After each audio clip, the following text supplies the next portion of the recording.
That's the new XR DCF845 with power stack. And this is DCF88. Is this the 887? Yeah, it's the 887 with a 5 amp hour battery. This is the old school one. This was the old best one.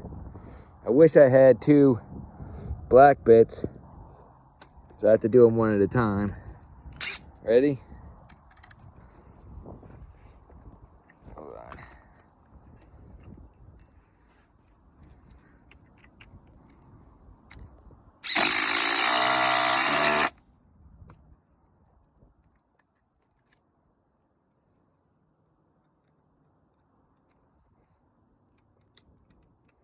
That's what the cool thing about this new impact is.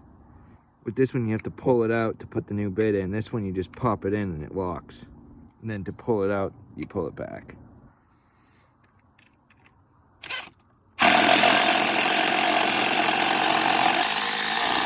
Wow, huge difference.